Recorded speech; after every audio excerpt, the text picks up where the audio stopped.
Hey friends, I have a cup of tea with me. It's so pretty. It's like this beautiful pink color. It is the passion tea from the brand Tazo, and we're just gonna get straight into a Q&A session today. I submitted a question box on Instagram and you submitted some questions, so we'll just get right into it.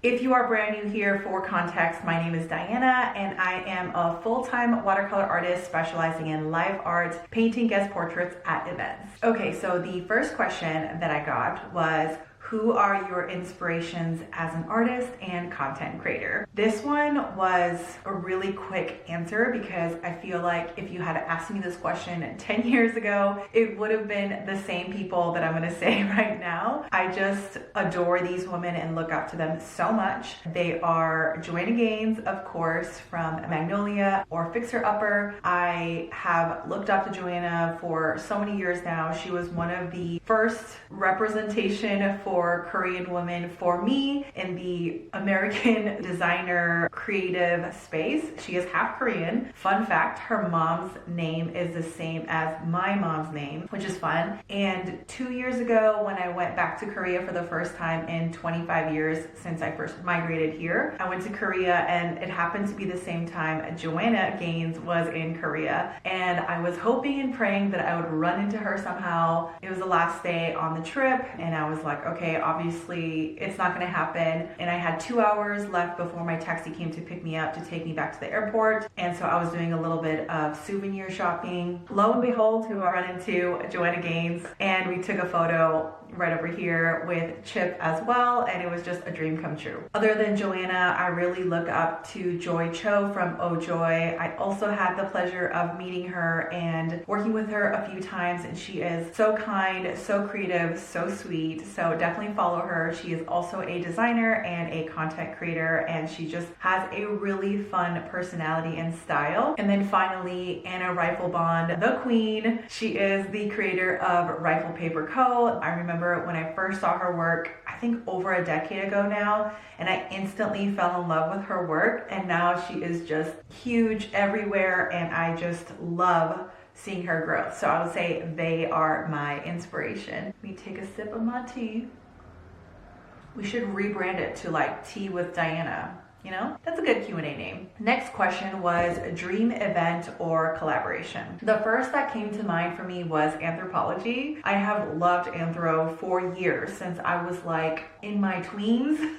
When I first stumbled upon the beautiful anthropology store in person, I can't remember how old I was, but I have been in love with them ever since. I actually worked there as a visual display designer and intern while I was in college, and it was such a magical time. I have a blog post all about it. I'll link it down below. I got to cut and glue and drill things to the ceiling and walls, and we did all of the window set displays, and it was just so much fun. I did teach a workshop at the exact same location a few years later. They asked me to teach a floral watercolor workshop there, and that was such a cool event. But yes, a collab or an event with them would be incredible. I will also have to say Target, of course, would be on the very top of my dream brands to work with. And then, of course, Magnolia by Joanna Gaines, and YouTube would also be super cool. The next one is a juicy one, turning down customers, how to say no. I will say that this used to be a lot harder for me when I was first starting out, and it's good to say yes as many times as you can in the very beginning stages of building a business. The reason why is because in the beginning you don't really know what you like or don't like, and so say yes to every opportunity because they can lead to more opportunities. And then of course, as you grow and you kind of figure out what those things are, what you want to specialize in, what you want to say yes to, then that's when you learn how to say no. And it naturally happens because you will likely get busier, you just don't have time or the margin or the space for mediocre projects anymore, so you just have to turn them down. I don't think of it as turning down the customer as in the person. I think about it as turning down the request, because the request is an expectation that somebody has over me. And so I can say no to that a lot more easier than saying no to the person. Saving your best yeses and only saying yes to the things that are like, heck yes.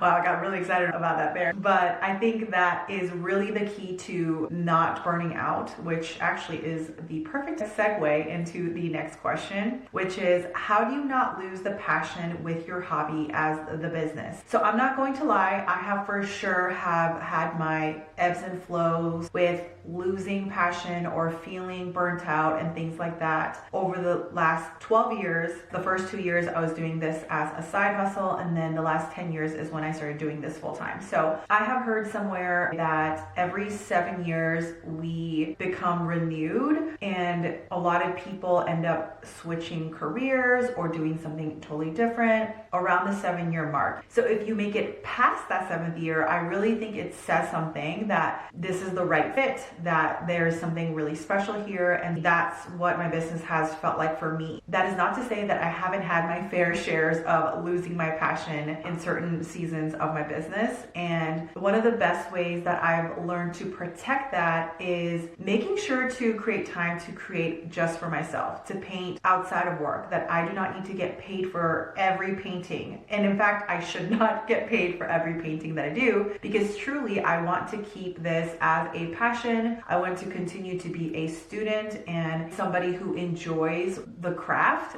the painting, the watercolor. And so for me, I like to take my paints and brushes to the beach. I like to bring it to travels when I go out on trips. I also have other creative outlets like traveling, like I mentioned. I like to find new recipes. I enjoy baking, especially desserts, because I'm a sweets person. I hope to always stay curious, and I think staying curious is really the key to staying creative. The next question is, how did you figure out pricing for your arts and services? Boy, this this was a journey. I think most artists will say that pricing is probably not their favorite part of the job, and if it is, you let me know, please. But I will say pricing is basically demand, value, or perceived value, and market. So what is the demand of your service and product? What is the perceived value of your service and product to your customers? How much is the solution that you're offering through your products and services worth to your customers? And what is the market for your product and services? I truly think that it's a mix of all of these things, as well as your brand recognition, the amount of years that you put into it. Not saying that you have to have years of credibility, but I definitely think it helps to set your price point if you have brand recognition and trustworthiness. But as a solopreneur or someone just starting out, I think there has to be a little bit of experimentation up front. Try charging a price and seeing what sticks. Like, what would be the price point that would make it worth your while? Would you be happy receiving X price for your product or services? And then of course, be sure to calculate your expenses, your time, expertise, brand growth. All of those things has to be factored in, because that will all tie into your pricing. And you can even do a 3-tier exercise, kind of going over good, better, best case scenario. So what would be a good price point? What would be a better price point? And what would be the best case scenario? So having these anchor points written down will give you a good starting point of how to set your price, especially in the beginning stages.